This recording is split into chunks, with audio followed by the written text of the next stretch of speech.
Hello, and welcome back to the District 6190 Grant Management Seminar. Again, my name is Jerry Wall, and I am the Rotary Foundation Committee Chair for District 6190. This is Module 3, and it covers district grants. It is the last of the 3 modules in the Grants Management Seminar. Please hit the space bar to advance as needed.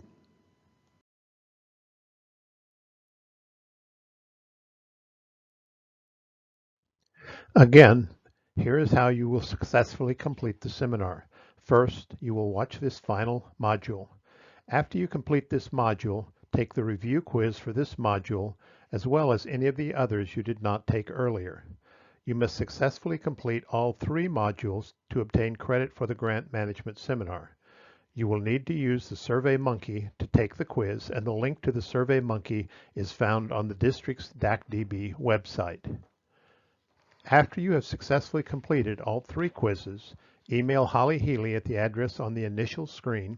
Give her your name, the name of your club, and your club position for the 2020-21 year. This way, we will be able to give you and your club credit for the training. Let's cover a few of the significant points regarding the district grants and how these differ from global grants, which we covered in the last module.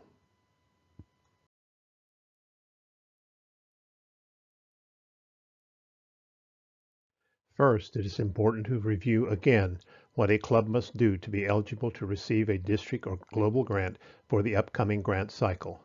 To become qualified for this grant cycle, your club must agree to implement the club Memorandum of Understanding, have at least 2 club members participate in a grant management seminar, enter the club's Rotary Foundation giving goals in the Rotary Club Central.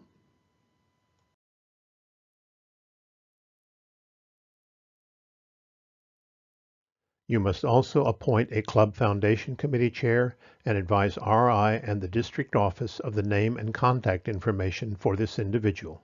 You must be current as to Rotary International and District 6190 dues, and you must have successfully closed out all previous district grant projects undertaken by the club. This includes all narratives, signatures, receipts, and photographs. In contrast to global grants, district grants fund small-scale, short-term activities that address needs in your community and communities abroad. You can use district grants to fund a variety of projects and activities. Districts receive this funding as a block grant or lump sum and then distribute it to their clubs. As a club, you will have a lot of freedom to customize your service projects. There aren't many restrictions if your district grant supports the mission of Rotary. Remember that the mission is to enable Rotarians to advance world understanding, goodwill, and peace through improvement of health, the support of education, and the end to poverty. Districts typically use up to 50% of their district designated funds for district grants.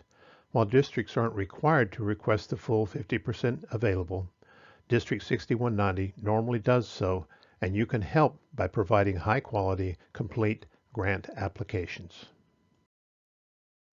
Let's talk about District 6190's district grant projects.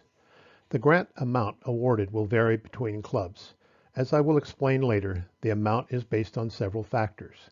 Unlike global grants, while District 6190 encourages district grants to be sustainable, it does not require them to be. However, a project that has a life beyond the grant term might be looked upon more favorably than one that has a 1-year life.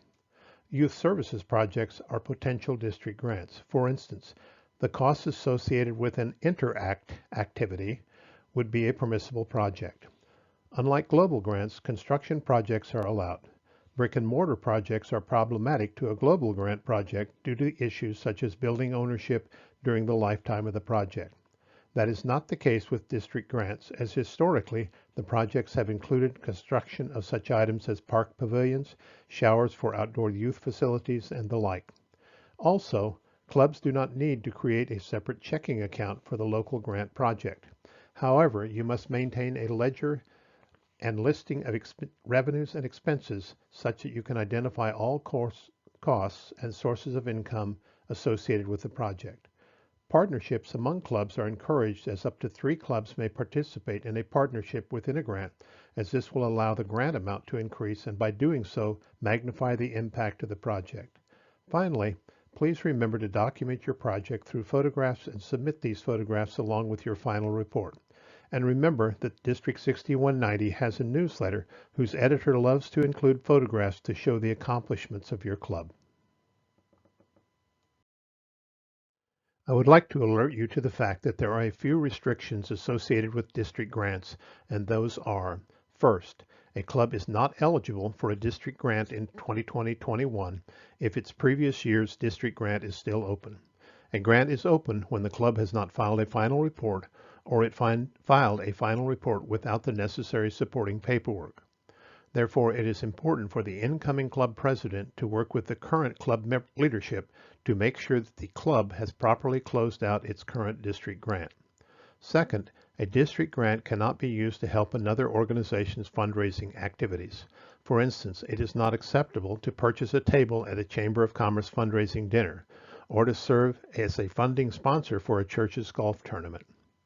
Third, a district's grant project may award scholarships to graduating high school seniors. However, the scholarship award must be paid to the institution at which the student chooses to enroll to ensure that the funds are spent as intended. Finally, do not include cash or debit cards of any kind in your district grant projects. The purpose may be well intended, but there is no way to verify that the funds are expended in a manner consistent with Rotary requirements. The grant amount range for the upcoming grant cycle will be from $500 to $2,000. This year, the district is modifying its criteria for awarding district grants. However, this award criteria will be implemented over the next 3 years. For the first time, a club's past 3-year history of support to the Rotary Foundation will be a part of that criteria. In many other districts, the amount of past giving to the foundation dictates the amount a club is entitled to receive for a district grant. To put this in perspective, most districts give district grants only to clubs that have contributed to the annual fund share. Historically, District 6190 has not been that strict, and this has caused friction between the foundation supporters and non-supporters. Supporters do not understand why their contribution should be taken to support non-supporter clubs. Generally, most Rotarians believe that clubs that generously support the foundation year after year should be eligible to receive a greater district grant amount than clubs who do not systematically support the foundation. This type of process would be fair to all concerned. Generally, clubs should meet the Rotary Zone target of $100 per capita as a minimum. The use of Rotary Direct to create a member donation of at least $8.34 per month would not only make this member a Paul Harris sustainer, but would also meet the $100 per capita requirement of Zone. The use of a per capita measure removes size of club from any evaluation of grants. A member of the District Rotary Foundation Committee will contact the club if its district grant application poses any questions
So what should you be doing now? The bottom line is that it is time to prepare for the 2020-21 grant process to begin. Make sure your club has closed out its current district grant.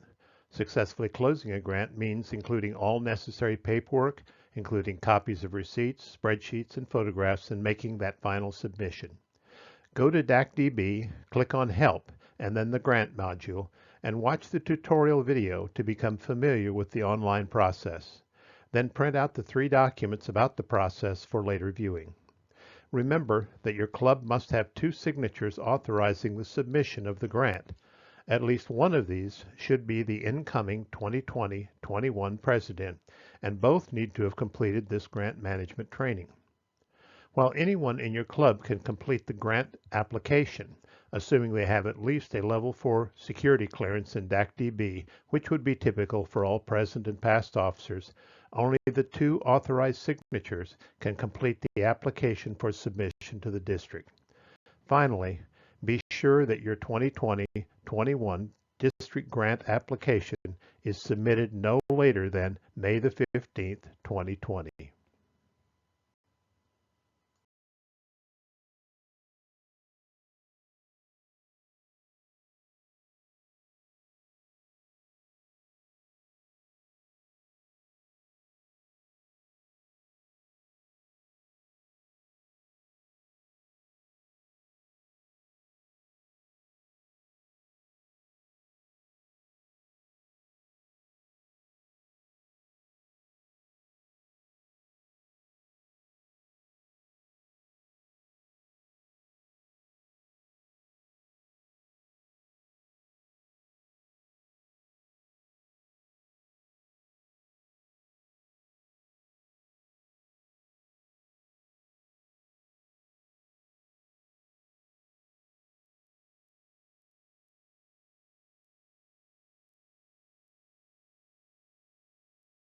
Here are the important dates to remember. March the 1st, 2020. All 2019-20 district grant final reports from the clubs were due. May the 15th, 2020. The 2020-21 district grant applications are due. July the 1st, 2020. District 6190 block grant applications will be submitted to the Rotary Foundation for approval so that the funds to the clubs can be made available as soon as late July or early August. March the 2nd, 2021 is the closeout date for the 2020-21 district grants. Be sure that your final report is complete when you submit it.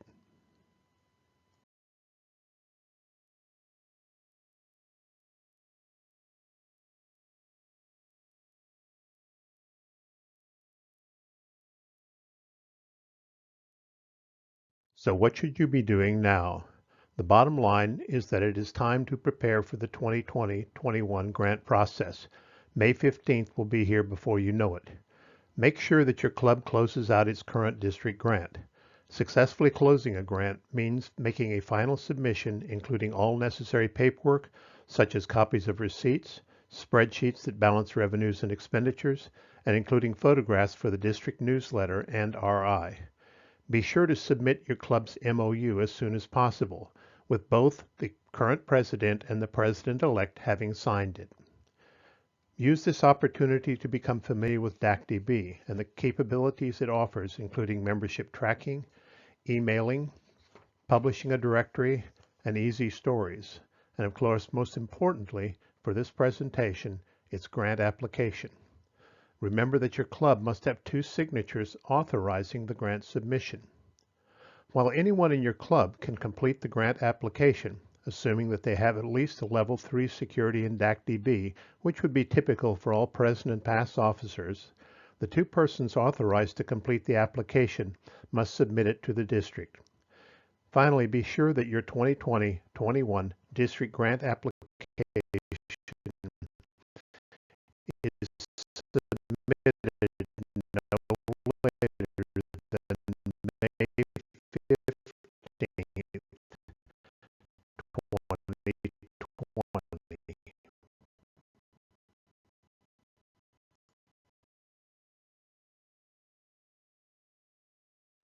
As we talked about at the end of the previous modules, here are some resources to help you through that grant process.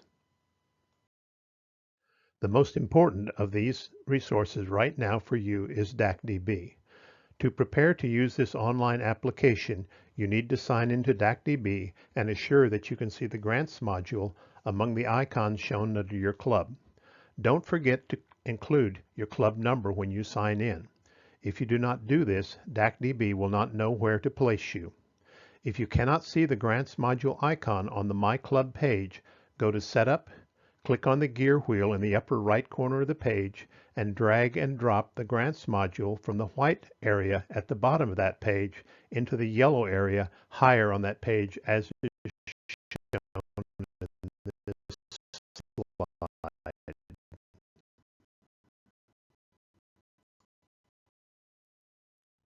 After successfully completing this procedure described on the previous slide, when needed, click on Help, which will open a list of features on the left margin. Click on the plus sign in front of the Grants module, which will open the help features for this application. The 3 documents starting with the word Club should be printed. At the very bottom of this list, you will find a 16-minute video to view. You will find it handy to use the 3 printed documents to follow the discussion dealing with the club application, signing and submission, and final or interim reports.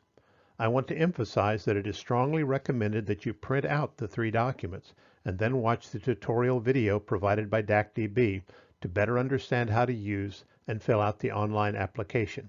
This approach will prevent many problems. This is the end of the 3rd module. Now you may complete the Module 3 review quiz as well as any others you may not have already completed. After completing all 3 of the quizzes, be sure to email Holly Healy, our District Grants Chair, that you have successfully completed the quizzes. We will check with SurveyMonkey to validate the quizzes and to be sure that our records are as complete as Rotary International requires. If you have any questions or problems, contact Holly Healy or myself. Thank you for taking the time to complete our Grant Management Seminar. We look forward to seeing what District 6190 clubs will be doing with their district grants. Remember that the deadline for submitting these grants through DACDB is May the 15th.